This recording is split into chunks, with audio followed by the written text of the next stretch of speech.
El pueblo de St. Sides Hollow era casi todos los días un cuadro de serenidad inglesa, con pintorescos tejados cubiertos de escarcha, chimeneas que exhalaban suaves volutas de humo y las botas del cartero crujiendo sobre la nieve pálida de la mañana. Era el tipo de lugar donde el escándalo se encontraba con mayor frecuencia en chismes manchados de mantequilla que en titulares sangrientos.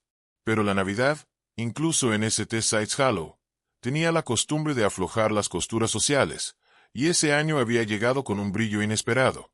La fiesta posterior a la Navidad en la mansión Titchfield, una tradición anual revivida por la joven Clementina Vyse desde que heredó la gran propiedad de su difunto tío.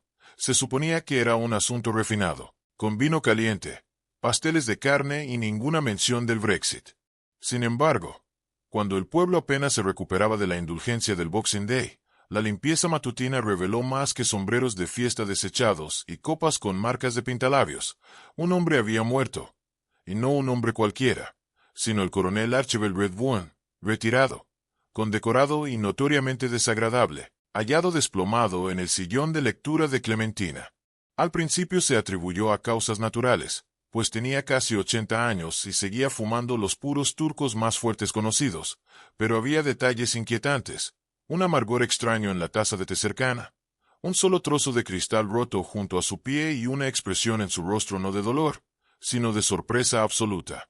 La señorita Marple no había asistido a la fiesta. Demasiada rebeldía y poca claridad, según le había dicho a su gato, el señor Tidon.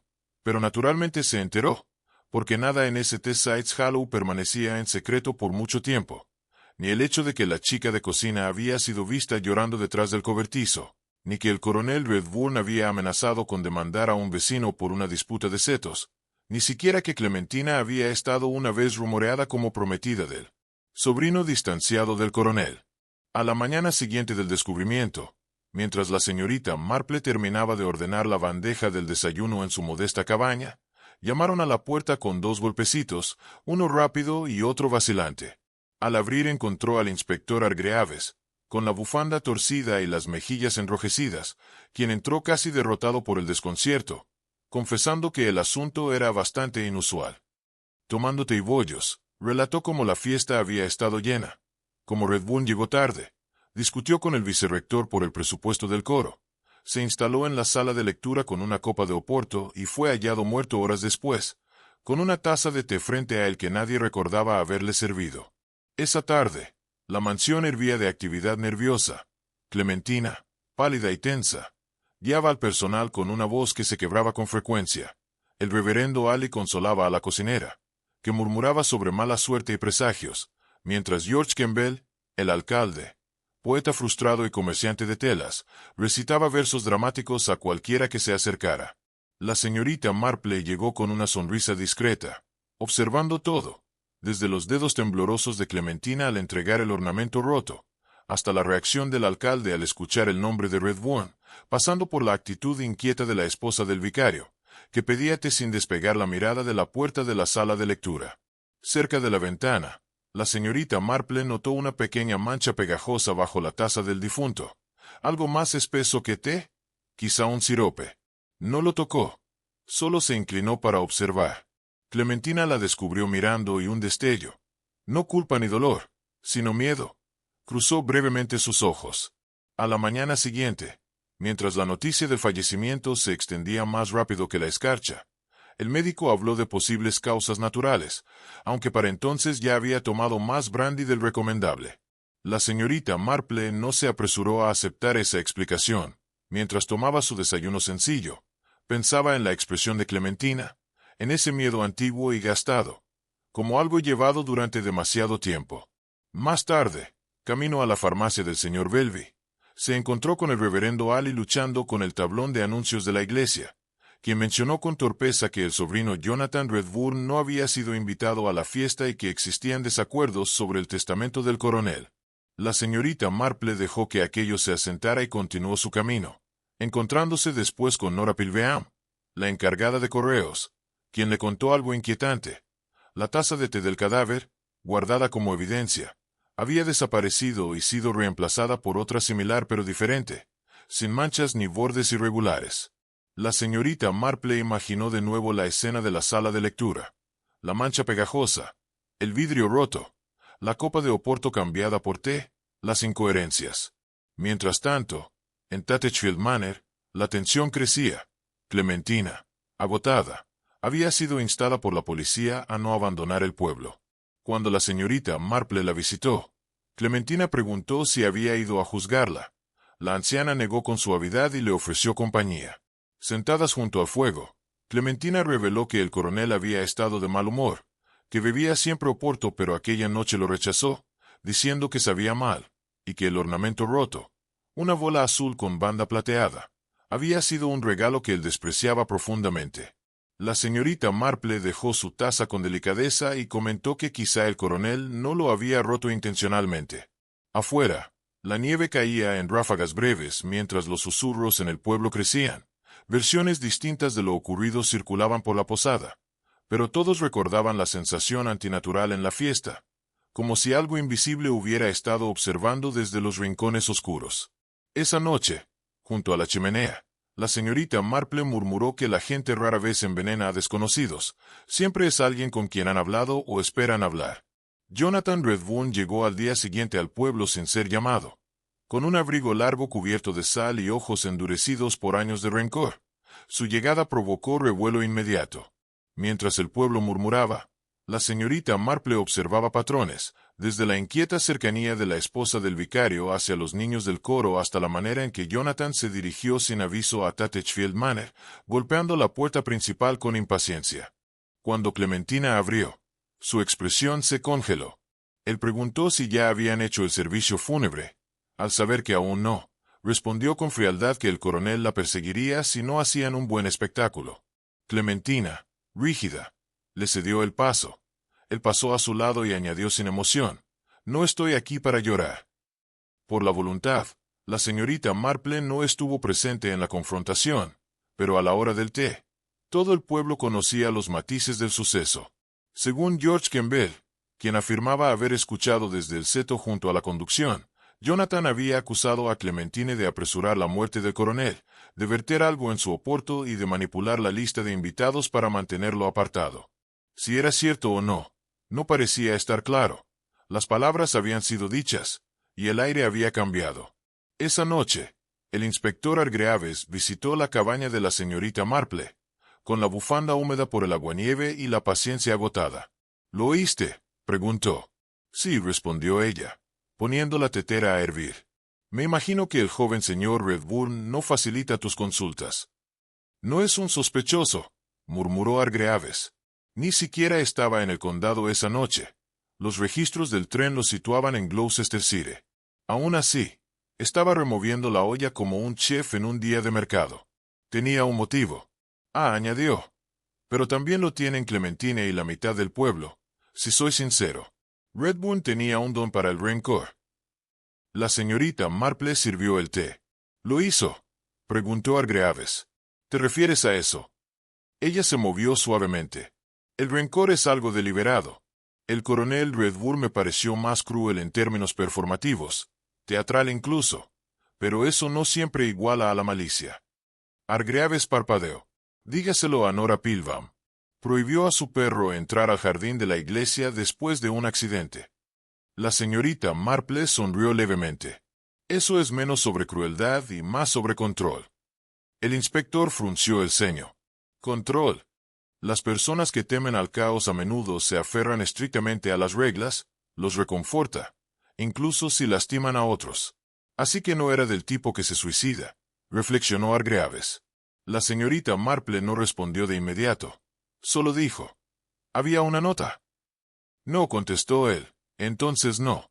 Más tarde esa noche, Clementine estaba presente en la sala de lectura, junto a la chimenea apagada, mirando fijamente la silla donde su padrino había muerto. Sus dedos recorrieron el borde de un pequeño libro encuadernado en cuero que había encontrado entre sus cosas, un diario, quizás, o un libro de contabilidad. No se había atrevido a abrirlo aún. No estaba sola en la habitación. Jonathan estaba de pie junto al gabinete de bebidas, sosteniendo un decantador bajo la luz. «Sigo comprando Oporto barato». «Ya veo», dijo Clementine en voz baja. «No era el Oporto», respondió él. Se giró, y añadió: «Siempre heredaste su gusto por la ficción». Heredé sus deudas, Jonathan, y esta casa en ruinas. Eso es todo. Entrecerró los ojos. Me pregunto si eso es todo lo que heredaste. Clementine apretó el diario con más fuerza. A la mañana siguiente, la señorita Marple pagó una llamada cortés a la vicaría. «¿Qué tulipanes tan bonitos en los alféizares?», comentó. La esposa del vicario la hizo pasar. «Artificial», explicó la señora Ackley. «Miles los hizo en la escuela, con papel y tinte». La señorita Marple sonrió, aún notando preocupación. Después de algunas bromas, preguntó amablemente: «¿Conocía bien al coronel Redbourne?». La señora Ackley frunció los labios. Daba generosamente a la iglesia, pero no era un hombre amable. Abandonó abruptamente la reunión del chaleco el año pasado. De vuelta en la mansión, Clementine finalmente abrió el pequeño libro. No era un diario ni un libro de contabilidad, sino un registro meticuloso. Cada entrada fechada, cada nombre listado, cada donación anotada con brutal precisión. Algunos nombres tenían estrellas al lado, otros cruces. El coronel Redbourne llevaba la cuenta. La señorita Marple, bajo el manzano desnudo del jardín, sostenía tijeras de podar en una mano y un pequeño tulipán de papel en la otra, regalo de Miles Penham. La nota decía: «Gracias por los chocolates, señorita Marple. No entendemos por qué a muchos les gusta eso en la escuela». Ese gesto, pequeño pero significativo, resonó más que cualquier amenaza o rencor. La fotografía enmarcada del coronel Redbourne sonriendo, no con su habitual sonrisa de control, sino con algo cercano al cariño, contradijo todas las versiones anteriores. Esa tarde, el inspector Hargreaves llegó sin previo aviso a Tatechfield Manor, libreta en mano y botas salpicadas de aguanieve. Clementine lo recibió en el vestíbulo con la expresión de fatiga contenida en su rostro. «Llegas temprano y evitas mis preguntas», dijo Hargreaves, entrando. No esperó a que ella ofreciera té. «Acabo de venir del abogado. El coronel actualizó su testamento hace 2 meses. Sigue siendo la principal heredera de la finca, pero hay una adición curiosa: 10.000 libras para ser entregados el día 18 del cumpleaños de Miles Penham». Clementine ni siquiera parpadeó. Eso explicaba la fotografía, aunque no le sorprendió. Caminó hacia la sala de estar con voz fría. Hargreaves añadió: «¿Sabías lo del libro de contabilidad?». «Lo encontré ayer. No lo he leído todo. Hay cruces rojas, estrellas, algunos nombres subrayados. Es un mapa de rencores». Clementine dudó y luego dijo rotundamente: «Si estás sugiriendo que lo maté por una lista de donaciones, creo que incluso tú puedes hacerlo mejor». Mientras tanto, la señorita Marple visitó la escuela donde estudiaba Miles, quien terminaba la práctica del coro. Ella lo saludó con una sonrisa y notó sus dedos manchados de morado. «Miles, ¿hiciste esta flor de papel?», preguntó. Sonrió radiante. «Sí, para el coronel Redbourne. Me gustaron. Dijeron que eran mejores que las reales porque no se rompieron». Miles habló de cómo conocía al coronel, de libros de guerra, mapas e historias que él le había dado, y de cómo había visitado su casa una sola vez, viendo la caja de medallas, con la promesa de no contarlo a nadie. La señorita Marple se arrodilló junto a él y le limpió una mancha de pintura de la manga. Más tarde, visitó al químico señor Belvy para preguntar por un guante de dedalera empolvado, pero se sorprendió al descubrir que su venta estaba prohibida desde hace años, por ser mortal en manos equivocadas.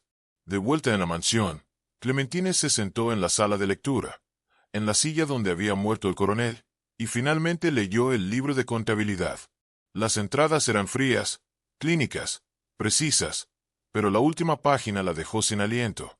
El coronel había marcado un nombre con golpes gruesos y decididos. Esa tarde, cuando empezó a nevar, la señorita Marple se sentó junto al inspector Hargreaves y declaró, sin rodeos: «No, ella no lo envenenó». Hargreaves frunció el ceño. «¿Estás segura?». «Sí. Clementine es capaz de crueldad, quizás, pero no de orquestar esto». «Entonces estamos de vuelta al punto de partida», suspiró. «Creo que el libro de contabilidad fue plantado, o editado. Alguien obligó al coronel a escribirlo o lo drogó lo suficiente como para inducir paranoia. El motivo, el fondo fiduciario, la taza de té falsa, el oporto desaparecido, una segunda persona con acceso a la habitación y alguien más que quería asegurarse de que los regalos del coronel nunca llegaran al destinatario previsto. Hargreaves se inclinó hacia adelante. «¿Está sugiriendo que se trata de Miles?» La señorita Marple no dijo nada, pero su silencio fue más elocuente que cualquier sí. Para el quinto día, la nieve en St. Sides Hollow se había convertido en aguanieve, y los chismes en sospechas, un asesinato que ya no se susurraba, sino que se discutía abiertamente. Los aldeanos ya no preguntaban si el coronel Redburn había sido envenenado, sino quién lo había hecho y por qué. La señorita Marple, como siempre, permanecía en silencio, observando a quienes evitaban el contacto visual, especialmente aquellos que sonreían demasiado rápido. El ensayo del coro en la iglesia esa mañana fue sombrío. El vicario, usualmente alegre, parecía inquieto, como si contara algo invisible en la pared de la capilla. Miles Penham cantaba en tono monótono. Su voz temblaba en cada nota. La señorita Marple, desde el último banco, observó cómo terminaba el ensayo y cómo Miles recogía su cartera con exagerado cuidado. Cuando los demás se fueron, ella se acercó silenciosamente. «Miles, querido, ¿podrías darme una palabra?» Él vaciló. «No hay problema», respondió suavemente. «Solo una pregunta que tú puedes responder». Él apretó la cartera. «No hice nada malo». «No lo imagino», dijo Marple. «Pero puede que hayas visto algo». Miles bajó la mirada. «La gente no cree en los niños cuando dicen cosas». «A veces eso es cierto», admitió Marple. «Pero yo sí lo hago». Los ojos de la señorita Marple se entrecerraron ligeramente. Miles le contó cómo había visto a la esposa del señor Ackley gritar al coronel Redburn antes de la fiesta, y cómo, junto a Toby, su perro, escuchó la conversación. No lo consideró grave hasta que ella mencionó arruinar todo. El coronel respondió: «Lo lamentará». De regreso en el pueblo, la señorita Marple reflexionaba. El coronel había llevado la cuenta de todos los rencores y favores, y la esposa del vicario podía haber sentido amenazada la exposición de algo que involucraba a Miles. En la vicaría, el reverendo la recibió, ofreciendo té y un momento de honestidad. El estudio olía a humo de pipa y pulimento de cedro, libros alineados por todas partes. Un sermones a medio escribir yacía abandonado en su escritorio. «Me temo que todos han quedado bastante conmocionados», dijo, sirviéndote con manos temblorosas. La señorita Marple asintió mientras observaba cómo subía el vapor. «Miles tiene un fideicomiso, ya sabes», dijo ella conversacionalmente. Ackley parpadeó. «Lo hace. Lo hace. Preparado por el coronel Redburn. 10.000 libras». La mano del vicario se crispó. «Yo no tenía idea». «Su esposa podría haberlo hecho», dijo la señorita Marple suavemente. El silencio que siguió fue pesado. «No la estoy acusando», añadió, «pero creo que tenía miedo de algo». Ackley miró hacia otro lado. «Ella es ferozmente protectora de Miles. Él no es su hijo, ¿sabes? Se culpa a sí misma por cosas que no puede controlar, tal como dudó. La madre biológica de Miles era una niña de la parroquia. Lo dejó con su hermana y luego desapareció. Cuando lo acogimos, acordamos no hablar de ella nunca más». La señorita Marple se sentó, sosteniendo su taza, y sin embargo, el coronel Redburn lo sabía. El vicario asintió lentamente. «Siempre tenía una nariz para linajes», dijo el chico. Le recordaba a alguien, quizás a sí mismo. Mientras tanto, Clementine se encontraba en el difunto estudio de su padrino, mirando el vacío de la vitrina donde una vez estuvieron sus medallas. Ella lo había abierto esa mañana, solo para encontrarlas desaparecidas. No había señales de entrada forzada, ni nota, solo un papel tulipán en el estante inferior. Lo habían colocado allí deliberadamente. Más tarde ese día, el inspector Hargreaves y la señorita Marple se reunieron de nuevo, esta vez en un banco fuera de la plaza del pueblo, donde el último banderín navideño revoloteaba débilmente en el viento. «Hemos hablado con la criada otra vez», dijo Hargreaves. «Ella afirma haber visto a la señora Ackley cerca de la sala de lectura justo antes de que el coronel fuera encontrado. Lo hace. No está segura de los detalles, pero es inflexible sobre la hora». La señorita Marple se cruzó de manos. «Puede que tenga razón. Sospecho de la esposa del vicario». Sospecho de alguien que temía ser expuesta, dijo la señorita Marple, y alguien que tenía motivos para garantizar que un fideicomiso nunca se liberara. Ella no envenenaría a un hombre por dinero. No, añadió con calma, pero podría envenenarlo para proteger a un niño. Hargreaves frunció el ceño. Entonces, ¿qué pasa con lo roto? El vele.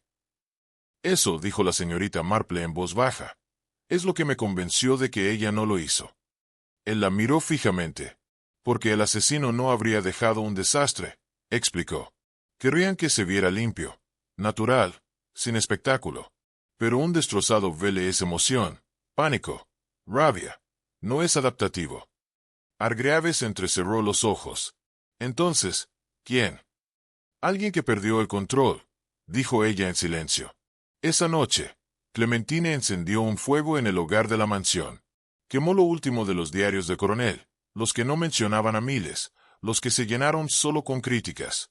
Márgenes desplazados, anotaciones amargas y venenosas, postdatas. Ella observó cómo las páginas se curvaban y ennegrecían, y entonces lloró. No por él, sino por ella misma. Por cada Navidad pasada tratando de ganarse un gesto de aprobación que nunca llegó. A la mañana siguiente, la señorita Marple recibió una visita. Fue Nora Pilbeam, con la cara roja por el frío y claramente inestable. Sostenía un bolso como si contuviera algo volátil. No iba a decir nada, comenzó, sin siquiera esperar el té. En verdad, no lo era. Pero no puedo contenerlo, no después de lo que vi. La señorita Marple, sentada en su sillón con su tejido tendido sobre el regazo, le dio un suave asentimiento. A menudo es un alivio, querida, dejar de cargar tales cosas sola. Nora se sentó rígidamente. Era la noche de la fiesta. Me fui temprano. Mi esposo no se sentía bien. De camino a casa, pasé por el costado de la mansión.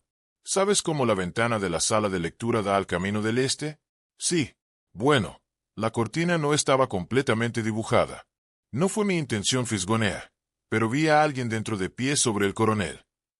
La señorita Marple dejó de tejer. Entró.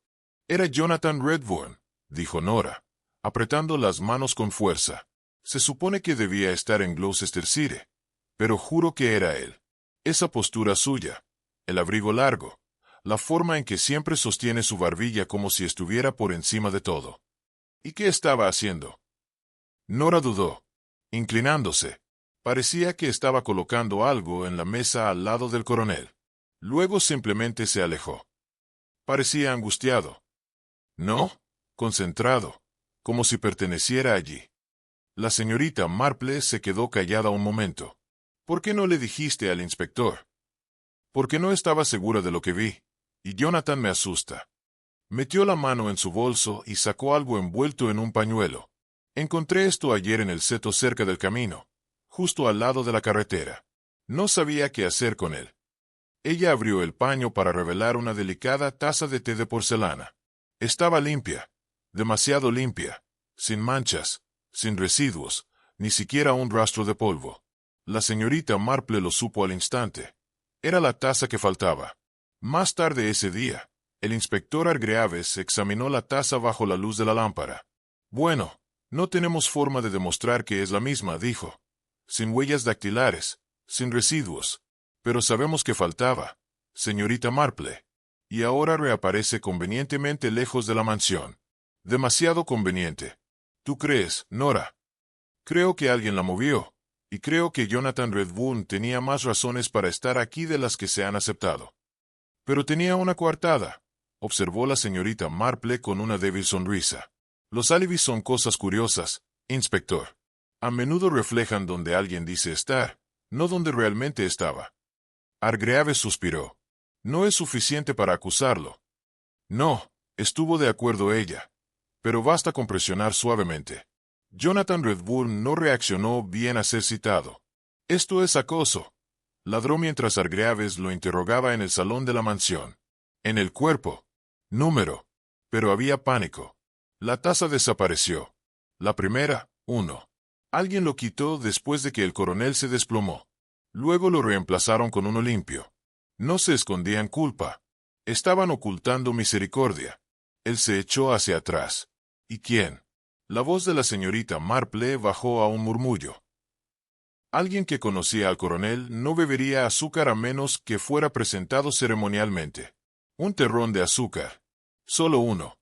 Servido desde una pequeña caja de plata con un par de pinzas. Hargreaves parpadeó. Esa caja, continuó ella, solo se conserva en un lugar en la mansión.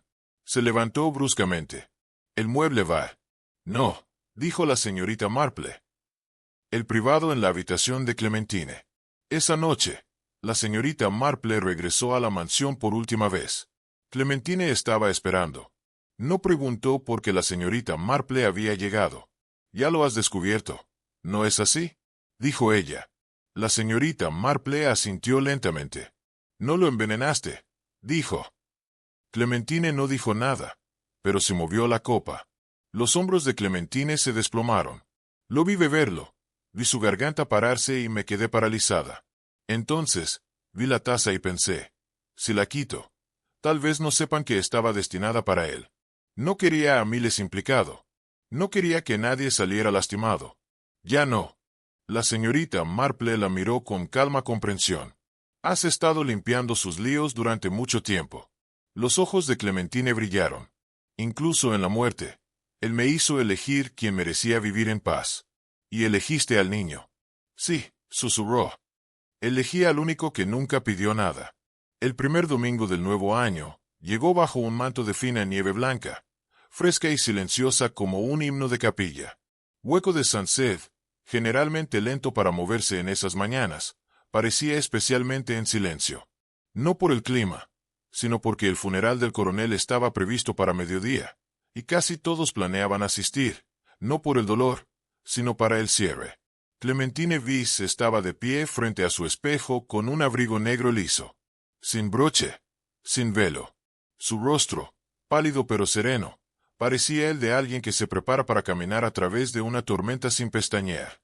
Debajo del hogar crujía suavemente, calentando la quietud de la mansión.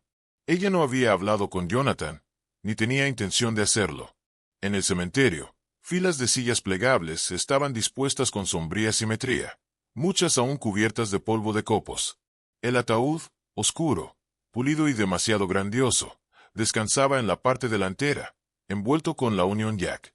La señorita Marple llegó justo cuando sonó la campana. Tomó su lugar tranquilo cerca de la parte de atrás. A su izquierda estaba sentado el reverendo Ali, que había reescrito su elogio 3 veces esa mañana.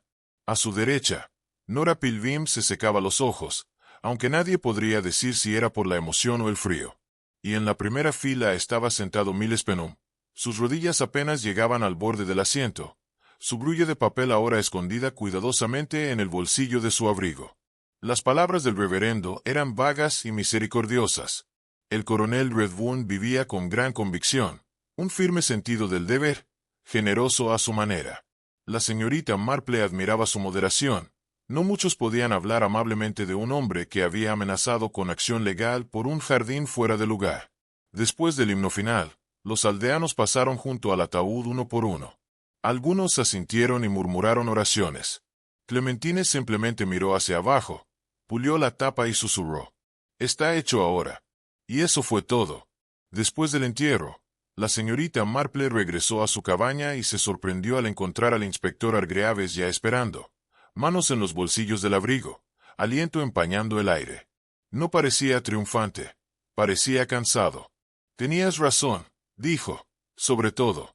El terrón de azúcar, el momento, el motivo. Lo han encontrado». Jonathan negó con la cabeza. «Todavía no, pero tenemos suficiente para el arresto, por lo menos». «¿Y la copa?».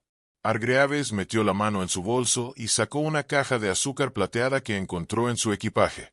No había huellas dactilares, por supuesto, pero dentro solo quedaba un cubo, cubierto de residuos de dedalera. La señorita Marple lo tomó con cuidado. El coronel nunca bebía té sin él. «No», dijo Hargreaves, lo que significa que el cubo era a la vez el cebo y el método. «Bebió hasta morir», murmuró la señorita Marple. Contradicción. Más tarde ese día, Clementine recogió los últimos objetos personales del coronel en un baúl. Cartas, gemelos, certificados, todas las reliquias de un hombre cuya presencia nunca fue pequeña, incluso en ausencia. Se detuvo ante un marco de fotos.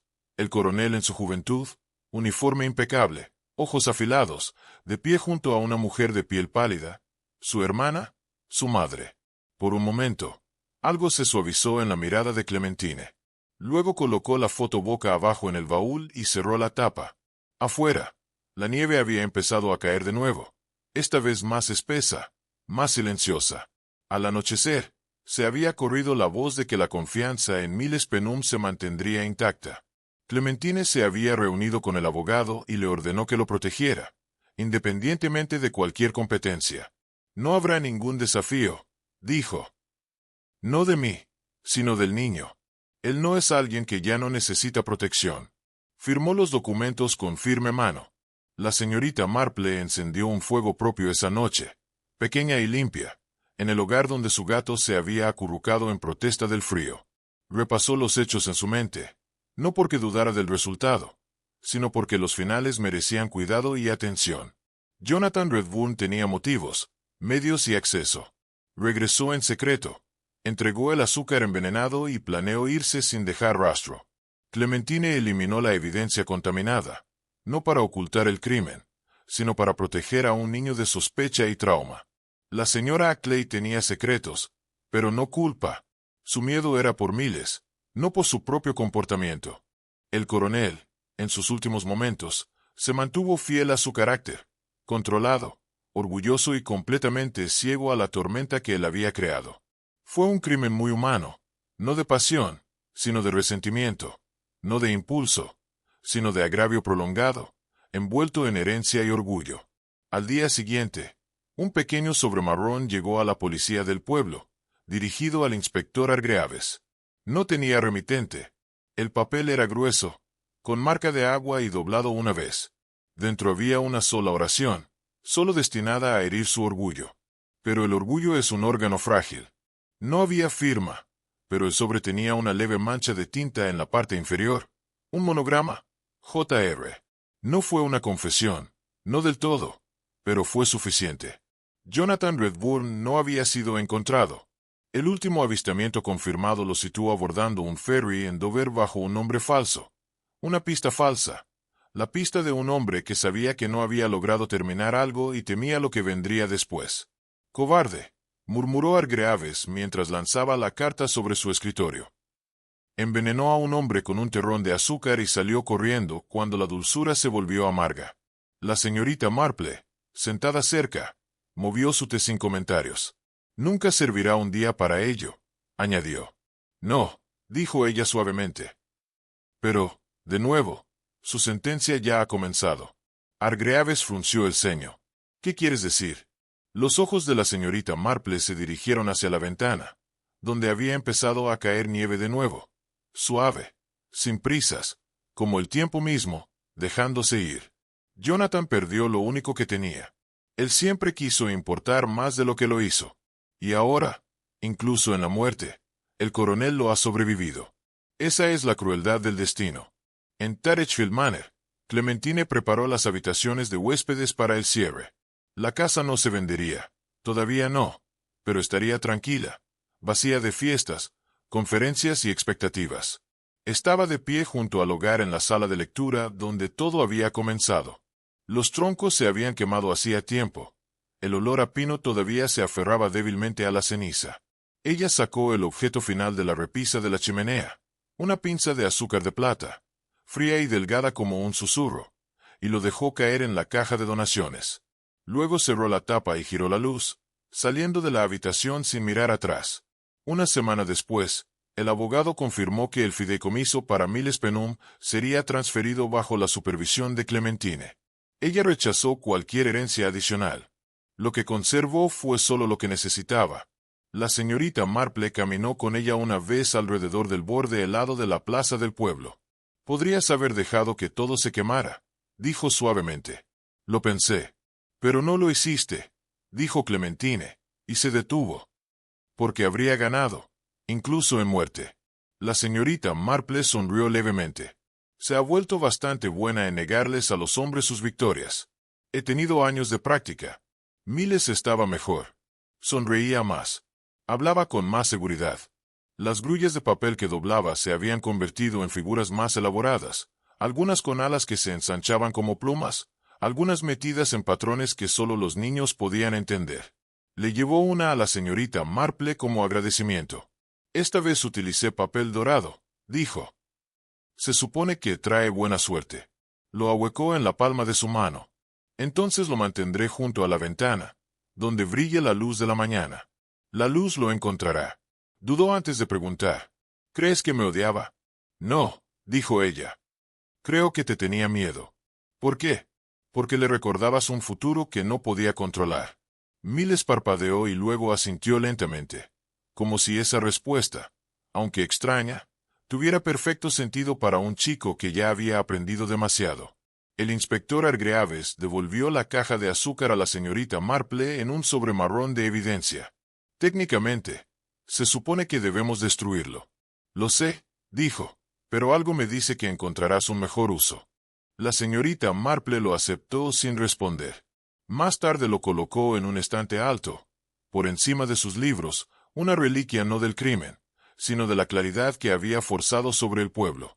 La gente siempre había asumido que el veneno era cuestión de productos químicos, pero la señorita Marple sabía que no era así. El veneno era lo que alimenta lo tácito entre las personas, palabras amargas tragadas en silencios fríos, servidas con sonrisas en los terrones de azúcar destinados a herir suavemente, sutilmente, permanentemente. No hubo juicio, no sala dramática, sin espectáculo público. Solo una resolución silenciosa. Clementine permaneció en el pueblo. La señora Ali regresó a sus deberes en el coro. El reverendo Ali revisó su siguiente sermón, esta vez sobre el tema del perdón. La señorita Marple regresó a su tejer, su gato y su jardín, sabiendo muy bien que la verdad a menudo crecía bajo la nieve, esperando florecer. Una noche, como última de Navidad, finalmente se quitaron las luces de la plaza del pueblo. Nora Pilbeam vio una pequeña figura colocando algo en el monumento de guerra. Ella se acercó sigilosamente. Curiosa. Era Miles. Había dejado una grulla de papel, doblada firmemente, con algo escrito en las alas para aquellos que intentaron arreglar las cosas. Para la segunda semana de enero, St. Kitts Hollow había reanudado su ritmo. Constante, lento y engañosamente pacífico. La nieve se había derretido y se había convertido en aguanieve. Las decoraciones almacenadas en áticos, y la palabra asesinato ya no se susurraba detrás de las cortinas. Pero para la señorita Marple, el misterio no estaba aún completo. La superficie se había asentado. Sí, el envenenador huyó, el niño protegido, la herencia segura. Sin embargo, algo todavía tiraba de ella, como un engancharse en un encaje muy desgastado. Ella releyó la carta de tinta invisible por tercera vez. No estaba destinada a matar, solo a asustar al coronel, a enviarle un mensaje. Si Jonathan Redburn realmente había tenido esa intención, ¿cómo había sido fatal la dosis? La dedalera en pequeñas cantidades podía causar enfermedad, náuseas, alucinaciones, pero muerte. Eso requería intención o cálculo erróneo. Y la señorita Marple no le creyó a Jonathan. Fue descuidada. Alguien más cambió el plan. Esa mañana caminó hacia el vicario no con propósito, sino con intención tranquila. El reverendo Ali la saludó con su habitual solemne bondad, ofreciéndole galletas de jengibre, pero la señorita Marple se negó. He estado pensando, dijo suavemente, sobre cuántas personas sabían lo que tomó el coronel en su té. La señora Clay se quedó paralizada. He llegado a creer, señorita Marple, continuó, que Jonathan pudo haber traído el guante de dedalera, pero no era el único que sabía cómo funcionaba. El vicario no dijo nada. Sus ojos se dirigieron a su esposa. La señorita Marple volvió su mirada hacia él. Observaste a Miles con tanto cuidado. Lo protegiste, pero también lo entendiste. Medicina, tinturas de hierbas, dosis. Cuidé niños durante años, señora, dijo a Clay rígidamente. Sí, y sabías lo suficiente para saber cómo un solo cubo podría causar malestar hasta la muerte. La pausa en la sala se prolongó. Entonces, en voz muy baja, la señora Ali dijo. No lo hice. Te creo, dijo la señorita Marple, pero creo que reemplazaste el terrón de azúcar. Un suspiro escapó de los labios del vicario. La señorita Marple se volvió hacia él. ¿Lo viste? lo que Jonathan había hecho. Encontraste el cubo manipulado en la habitación de Clementine. Debió haberlo metido en la caja mientras ella estaba distraída. Tú estabas allí, ¿no es así, reverendo? Ali bajó la mirada. Vine a hablar al coronel aquella noche. Le murmuré. Vi la taza esperando. Vi la caja abierta. Lo revisé. Y vi que el cubo ya estaba recubierto. Sí, asintió la señorita Marple. Y en ese momento no lo detuviste. Pensé que lo enfermaría, susurró el vicario. Pensé que sería una señal, algo que lo frenara. La dosis era demasiado fuerte. Yo no lo puse ahí, pero no lo detuve tampoco. Y cuando terminó, cambié las tazas para proteger a mi esposa. Tú no. Él negó con la cabeza. Habría confesado, pero no quería que ella tuviera una carga. Cuando la señorita Marple dejó la vicaría, caminó lentamente por el cementerio, sus botas crujiendo la escarcha bajo ella. Se detuvo en la lápida del coronel Redbourne. Reciente, austera y pulida demasiado brillantemente para un hombre tan ampliamente detestado. La inscripción decía: servicio, disciplina, honor. Pero la señorita Marple vio algo diferente. Un epitafio, sin tallar, presente en todo silencio que perduró después de su muerte. Miedo, control, daño. Y aún así, proyectaba una sombra. No por la muerte sufrida, sino por las vidas que torció. De regreso a su cabaña, la señorita Marple escribió su última carta al inspector Hargreaves. La muerte del coronel no fue un acto singular de asesinato. Fue una reacción en cadena. Orgullo, silencio, miedo.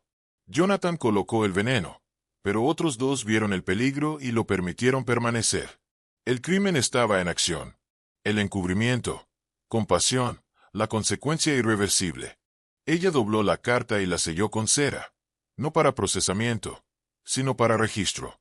Algunas verdades que conocía no necesitaban horca, necesitaban memoria. A la mañana siguiente, Clementine conoció a la señorita Marple en la panadería. Hablaban en voz baja sobre pan fresco y helado refrescante. Lee las viejas cartas del coronel, dijo Clementine. Una vez le escribió a su hermana. Esa emoción era un defecto en el diseño. La señorita Marple bebió un sorbo de té. La emoción no es un defecto. Es lo único que puede corregir la crueldad antes de que eche raíces. La sonrisa de Clementine era triste. Nunca le di espacio. Y aún así, dijo la señorita Marple suavemente, lo hiciste. Clementine asintió. Supongo que he hecho lo que he podido. Has hecho más que la mayoría lo haría. Esa tarde, la señorita Marple pasó por la plaza del pueblo, donde Miles Penum y otros dos escolares corrían con barcos de papel en un charco de nieve derretida. Él miró hacia arriba y saludó. Ella le devolvió el gesto, mirando al niño que sin saberlo cambió el futuro de toda una casa y quizás de un pueblo. Él crecería, pensó ella. Se convertiría en algo nuevo porque suficiente gente había decidido no repetir los viejos errores. Y en el calor de su hogar, junto al fuego crepitante con suave propósito, la señorita Marple dejó su última nota en su cajón de cajas cerradas. Escribió en la parte superior con tinta simple: limpieza navideña después de la fiesta. Justicia servida en silencio. La nieve se había derretido, dejando el suelo blando debajo de las botas de carteros y niños. El frío permaneció, pero más suavemente, como la última página de una larga historia, todavía cálida por el fuego, y en el hueco de Sunset, la larga sombra del coronel Redbourne finalmente se encogía. La mansión estaba en silencio. La investigación fue cerrada. No se presentaron cargos. Sería un error, pero se conocería la verdad. Un susurro que pasó por el pueblo como viento invernal, sentido por todos, aunque nadie pudiera nombrar su fuente. Clementine Vallis no celebró la cena de Epifanía ese año. En cambio, abrió las puertas de la mansión una última vez, ofreciendo té y tostadas al personal y vecinos que habían pasado tanto tiempo bajo su techo. No ofreció discurso ni explicación, solo calidez y sencillez. La señora Barton, la cocinera, tenía lágrimas en los ojos. No porque la comida estuviera bien, sino porque por primera vez no hubo reprimenda, lista ni estándar a cumplir, solo una mesa y una elección. Clementine la acompañó y regresó al salón donde un último paquete permanecía cerca del hogar. Fue dirigido a ella. La letra, que reconoció al instante. Era nítida, angular y precisa. Jonathan. Ella lo abrió lentamente, desenvolviendo una pequeña caja de nueces. Dentro, la medalla de guerra de su padre. Debajo, una nota doblada. Pensé que él me lo dio porque me lo gané. Ya veo. Ahora era porque no podía soportarlo él mismo. Clementine cerró la caja con firmeza. No lloró. Ya no. En la escuela del pueblo, Miles Penome leyó en voz alta de un libro sobre el antiguo Egipto. Su voz, aunque tranquila, era segura. Sus ojos recorrían la página con facilidad. Después de clase, se quedó con la señorita Marple, que había sido invitada a observar. Tenías razón, dijo tímidamente. Los libros son mejores que las medallas. Duran más, respondió ella, y hieren a menos personas. Asintió y sacó una nueva figura de papel. No era una grulla esta vez, sino un zorro doblado con cuidado, con líneas y una cola enroscada. Pensé que te gustaría más esto. ¿Por qué un zorro? Porque ellos ven las cosas antes que nadie. En la comisaría, el inspector Hargreaves archivó la carpeta final en el gabinete bajo el mar, Redburn Archeral. El caso fue cerrado por todas las medidas. Sin juicio, sin persecución. Pero permaneció en el informe con notas que la mayoría nunca anotaría. Zorro administrado con veneno. Guante empolvado entregado mediante terrón de azúcar. El principal sospechoso, Jonathan Redburn, se fugó. Cómplice por inacción, Reverendo Ali. Pruebas destruidas. Cubo original de la taza de té. Motivo circunstancial. Conclusión, manipulación psicológica, negligencia indirecta, protección, desorientación, impacto final, fondo fiduciario preservado. No hay más amenazas. Añadió una última línea a lápiz, su propia nota. Caso sostenido por una mujer que vio lo que nadie más admitiría. Luego cerró el cajón. La señora Ali regresó al coro de la iglesia con más suavidad en su tono.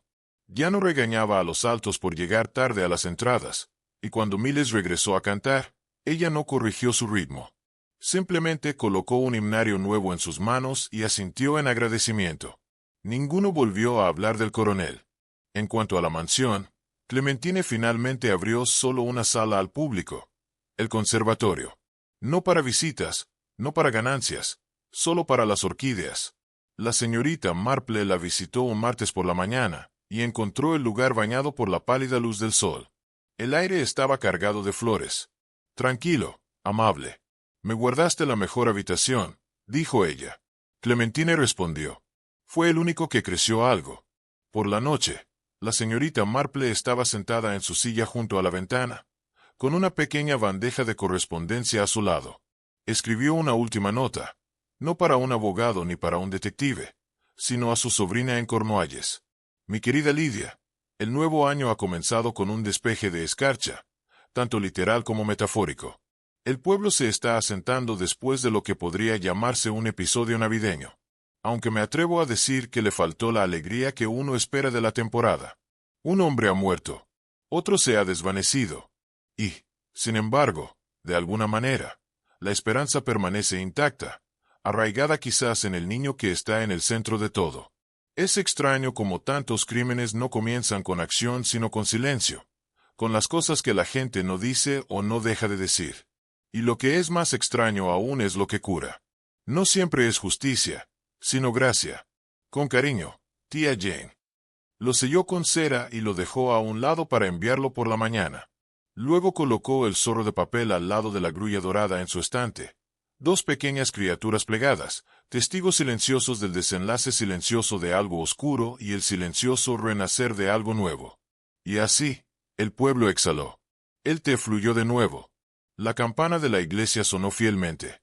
Y la señorita Marple, con su jardín podado y su mente en paz, finalmente se permitió la más pequeña indulgencia.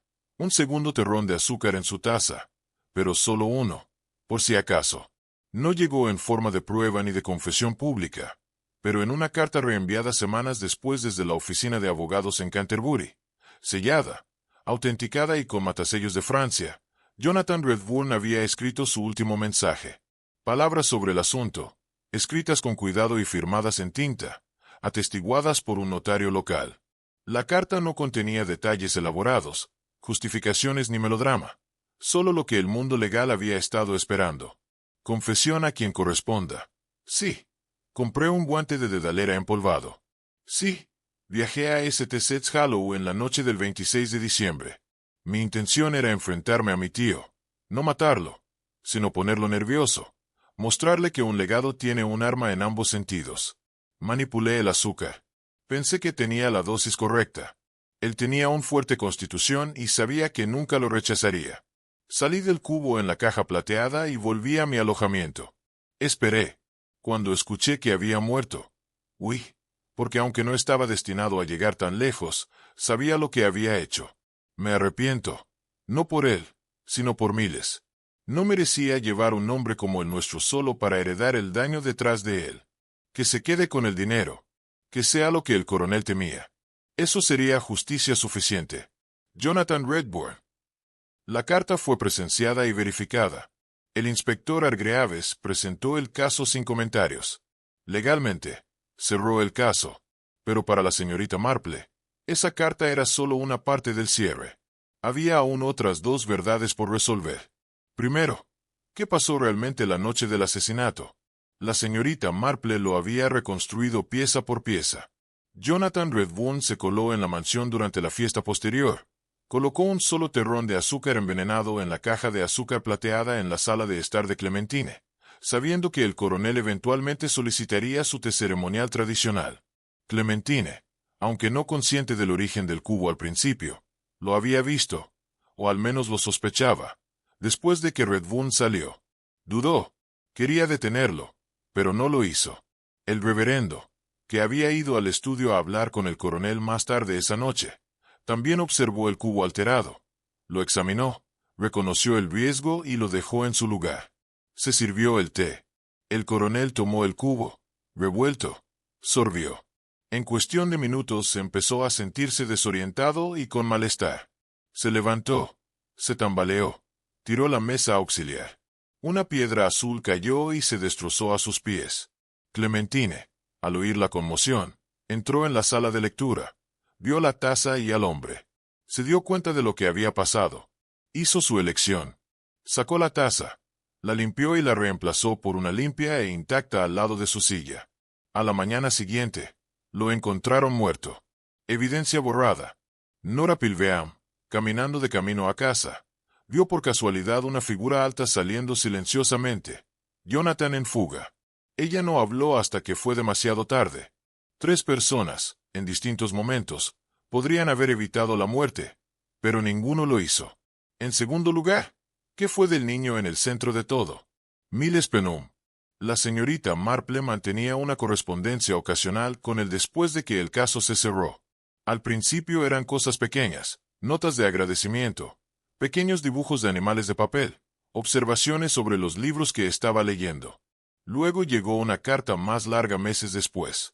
Querida señorita Marple, me dijeron que podría ir a estudiar el próximo año, cerca de Oxford. Creo que me gustaría ser escritor o quizás historiador. Quiero estudiar a las personas, no solo lo que hicieron, sino porque lo hicieron. Creo que eso es lo que tú también haces. A veces pienso en el coronel. No sé si lo odio. Creo que no. Siento pena. Como era de piedra y todos esperábamos hacerle sangrar. Gracias por verme cuando no estaba seguro de que era real. Tu amigo, Miles. La señorita Marple dobló la carta y sonrió. No había justicia más limpia que aquella. Un niño al que se le permitió imaginar un futuro que no estuvo escrito por la amargura. En los meses siguientes, el pueblo de St. Set's Hollow cambió en pequeños, casi imperceptibles, detalles. Clementine abrió el conservatorio a la escuela local, permitiendo a los estudiantes dibujar, leer y explorar. Se convirtió en el lugar más cálido del pueblo. El reverendo Ali dio sermones menos desde el púlpito y más desde el corazón. Dejó de predicar sobre la justicia y empezó a hablar del perdón. La señora Clay nunca más intentó corregir el canto de Miles. Cuando él cantaba plano, simplemente sonreía. Nora Pilbeam volvió a plantar flores silvestres cerca del monumento de guerra y nunca volvió a hablar mal de alguien, aunque todavía disfrutaba de chismes envueltos en inquietud. El inspector Hargreaves se tomó un largo tiempo de vacaciones. Cuando regresó, Trajo a su esposa un collar de Braiten y dejó de llevar un cuaderno en su bolsillo. Y en cuanto a la señorita Marple, permaneció igual, tejiendo, escuchando, observando. Pero había una calma en ella ahora que no había estado antes, una quietud que solo se consigue ayudando a otros a regresar a los suyos. Una tarde lluviosa, Clementine se detuvo junto a la cabaña de la señorita Marple. No trajo ni agenda, solo un objeto, la lengua de azúcar. La guardé, dijo. No sé por qué. La señorita Marple miró la pequeña pieza de plata. Brillaba opacamente en la luz oscura. Porque no es lo importante en sí, dijo. Pero, ¿qué hacemos con ella? ¿Qué sigue? Clementine asintió. ¿Puedo dejarlo aquí? Por supuesto. La señorita Marple lo tomó y lo colocó en el cajón, al lado de la carta de Jonathan, la grulla de papel de Miles y sus notas en el diario. Luego cerró el cajón suavemente. Por fin. El informe del inspector Hargreaves marcó el trabajo concluido con estos hallazgos. Causa de muerte, toxicidad digitálica, zorro, guante y terrón de azúcar envenenado servido en el té. Autor, Jonathan Redbourne. Intención confirmada mediante carta notariada. Complicidad, ninguna imputada legalmente. Actos determinados como impunes según la legislación vigente. Fondo fiduciario patrimonial para Miles Penome permanece activo. Ejecutiva, Clementine. La justicia no había sido ruidosa ni rápida, pero había llegado, asentándose como la nieve sobre un terreno turbulento. Un año después, la señorita Marple se sentó bajo su manzano floreciente. La primavera comenzaba a desplegarse alrededor de ella como una canción tranquila. Una carta de Miles descansaba en su regazo, sellada con el escudo de la escuela. Había sido aceptado en una academia y estaba prosperando. Y en algún lugar, a millas de distancia, Jonathan Redbourne seguía siendo un fantasma de sí mismo, actuando sin cazar, pero sin libertad. El coronel no había dejado a nadie atrás, ni estatuas, ni legado de honor, solo una finca reutilizada para crecimiento, orquídeas, zorros de papel y posibilidad. La señorita Marple miró hacia el jardín y bebió su té. Solo un cubo.